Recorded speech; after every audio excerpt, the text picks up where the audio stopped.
Hey, curious minds, here's a question that might shake up everything you thought you knew about religion. Is Allah, the god of Islam, actually just a rebranded version of an ancient pagan god named Baal?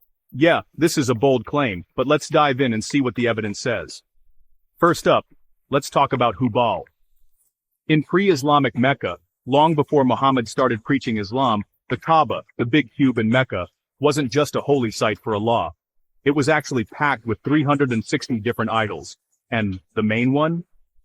Hubal. Some sources, including friendly scholars, say the Kaaba was officially dedicated to Hubal. Now, here's where it gets wild.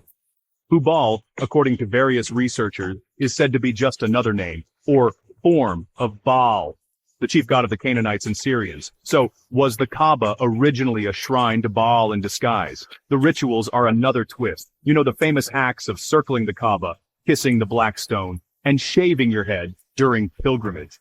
These were all reportedly practiced for Hubal long before Islam began.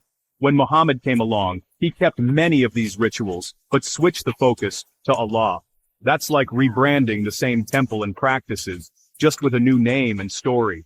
Digging deeper, there's a story from the biography of Muhammad himself. His grandfather, Abdul Muttalib, made a vow to Allah to sacrifice one of his sons, if his wish was granted. But when it came time to keep that vow, he went straight to the idol of Hubal inside the Kaaba, and used divining arrows to decide which son to sacrifice. The text described him as standing near Hubal but praying to Allah. This makes it seem like, at least in the minds of the Quraysh tribe, Allah and Hubal were kinda interchangeable. Then there's the language puzzle. The Quran calls Allah Samad in a chapter, but no one's quite sure what that word even means. Some scholars think it's a leftover word from ancient Semitic religions, and guess what? Archaeologists have found the phrase Baal de Samad in ancient Canaanite ruins, linking the term directly to Baal worship. Could the Quran be using a word that once belonged to Baal? Now here's where it gets controversial. In the Old Testament, Baal is the big rival to the God of Israel, sometimes associated with, well, not so great stuff like human sacrifice. By the New Testament, Beelzebub, a form of Baal, is called the Prince of Demons, basically Satan. So the theory goes, if Allah is just Baal under a new name, does that mean Islam is a continuation of a much older, even darker tradition? But let's pause. These are heavy claims, built on bits of history, language, and interpretation.